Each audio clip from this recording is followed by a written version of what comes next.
স্বজনদের সাথে ঈদের আনন্দ ভাগাভাগি করতে আজও বাস, ট্রেন আর লঞ্চে ঢাকা ছাড়ছে রাজধানীবাসী। আর সেই ঈদযাত্রার খবর আপনাদেরকে জানাতে চাই, আমাদের সহকর্মীরা বিভিন্ন জায়গা থেকে আমাদের সঙ্গে যোগ দিবেন। শুরুতেই যেতে চাই রাজধানীর গাবতলী বাস টার্মিনালে, সেখান থেকে আমাদের সহকর্মী ইমে আজিজ যোগ দিবেন।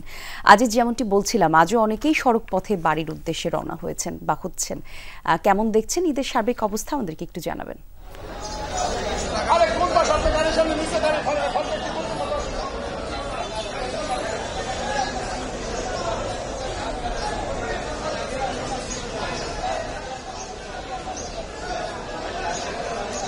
জানতে চাচ্ছিলাম ঈদের সার্বিক যাত্রা কেমন দেখতে পাচ্ছেন, একটু যদি জানাতেন দর্শকদের উদ্দেশ্যে।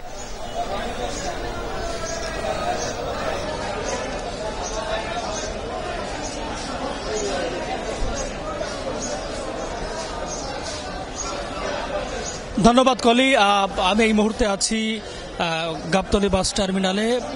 সেখান থেকে ঈদযাত্রার যে চিত্র আমি এখন আপনাকে জানাতে পারি যে সকালের যে চিত্র ছিল সেটির তুলনায় এখনকার চিত্র একটু ভিন্ন আমরা দেখতে পাচ্ছি। কারণ বিকেলের যে বাসগুলো ছিল সেগুলো এখনই ছাড়া শুরু হয়ে গেছে। দুপুর 2টা থেকে বাসগুলো ছেড়ে যাবে। কাউন্টার থেকে আমাদের জানানো হয়েছে যে এই এখনকার যে বাসগুলো আছে এখন থেকে মধ্যরাত পর্যন্ত মধ্যরাত পর্যন্ত টিকিট আগেই কেটে রাখা হয়েছে। যাত্রীরা সেগুলো আগেই কনফার্ম করে রেখেছেন। সেই যাত্রীরা এখন আসছেন। এর পাশাপাশি অনেকে আসছেন যারা আগে টিকিট করেননি, তারাও এসে এখন টিকিট কেনার চেষ্টা করতেছেন। তবে অনেক কাউন্টারে টিকিট তারা পেলেও বিভিন্ন কাউন্টারে টিকিট না থাকার কথা জানাচ্ছেন যাত্রীরা। তারা বলছেন যে কিছু কাউন্টারে অতিরিক্ত ভাড়া চাওয়া হচ্ছে। তবে এখানে নির্বাহী ম্যাজিস্ট্রেট কিছুক্ষণ আগে অভিযান চালিয়েছিলেন, তাদের ভিজিলেন্স টিমও এখানে আছে। নির্বাহী ম্যাজিস্ট্রেট জানিয়েছিলেন যে অভিযান চালানো হচ্ছে তাতে অতিরিক্ত ভাড়া আদায়ের যে প্রবণতা সেটি কমে আসছে। এর পাশাপাশি নির্বাহী ম্যাজিস্ট্রেট আমাদেরকে আরও জানিয়েছেন যদি কোনো ভোক্তা অভিযোগ করেন যে তার কাছ থেকে বাড়তি ভাড়া আদায় করা হচ্ছে, তাহলে যারা ভাড়া আদায় করছেন, বাড়তি ভাড়া আদায় করছেন, তাদের বিরুদ্ধে তাৎক্ষণিক ব্যবস্থা নেওয়া হচ্ছে। এর পাশাপাশি আমি যদি আপনাকে এক কথায় বলতে চাই যে এবারের ঈদযাত্রা, সড়ক পথের ঈদযাত্রা অন্যান্য বছরের তুলনায় বেশ স্বাচ্ছন্দ্যে বাড়িতে ফিরতে পারছেন। জি, ধন্যবাদ আপনাকে আজিজ। আমরা সড়ক পথের আরো খবর জানবো। আমরা এই পর্যায়ে আমাদের আরেক সহকর্মী আমাদের সঙ্গে এর মধ্যে যুক্ত আছেন, তার কাছে দিতে চাই। গাজীপুরের চন্দ্রা থেকে আমাদের সঙ্গে আছেন হোসেন আলী বাবু। বাবু, একটু জানতে চাই চন্দ্রায় যাত্রীদের যানবাহনের চাপ কেমন দেখছেন, কোথাও কোনো জটলা আছে কিনা? এই জায়গাতে আমরা প্রতি বছর যেমন ঈদযাত্রায় জটলার খবর দিয়ে থাকি, এবারের চিত্র কেমন?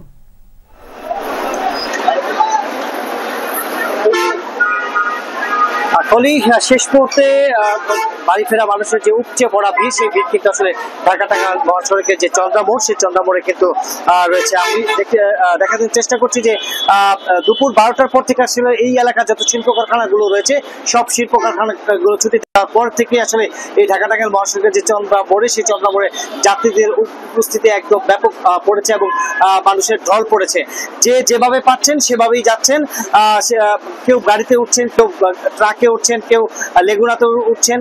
উঠে আসলে জীবনের ঝুঁকি নিয়ে তারা যাচ্ছেন। দেখতেই পাচ্ছেন যে আসলে এই চন্দ্রা মোড়ে যে কাউন্টার গুলো ছিল, সেই কাউন্টারে কোনো গাড়ি না থাকার কারণে তারা কিন্তু পায়ে হেঁটে প্রায় 1-1.5 কিলোমিটার হেঁটে কিন্তু যে সেখান থেকে তারা গাড়িতে উঠছে। আসলে শেষ মুহূর্তে আজ ছুটির দিন, তারা বাড়ি যাবে, সেই অপেক্ষা তার পরিবার পরিজন করছে এবং পরিবার পরিজনদের সাথে ঈদের আনন্দ ভাগাভাগি করবে।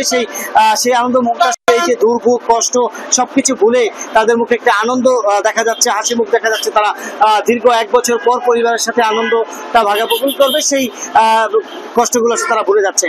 তার পাশাপাশি আসলে এই যে দীর্ঘ সারি, সেটা কিন্তু শুরু হয়েছে কিছুক্ষণ আগে থেকেই। এর আগে কিন্তু অনেকটাই ফাঁকা ছিল। যখন এই এলাকার শিল্প কারখানাগুলো ছুটি দিয়েছে তারপর থেকেই আসলে এই দীর্ঘ সারি শুরু হচ্ছে এবং জটলা সৃষ্টি হয়েছে। তার পাশে যে আইল্যান্ড ছিল, সেই আইল্যান্ডে যে তার ছিল, সেই তার ভেঙে কিন্তু আসলে যাত্রীরা এই যে বাসে ওঠার চেষ্টা করছে, ট্রাকে ওঠার চেষ্টা করছে। যেভাবে পাচ্ছে সেভাবেই যাচ্ছেন। সর্বোপরি আসলে আজকে দিনটা সারাদিনে কিন্তু এই জ্যাম থাকলে চাপ থাকবে, তারপরে কিন্তু একেবারেই স্বাভাবিক হয়ে যাবে।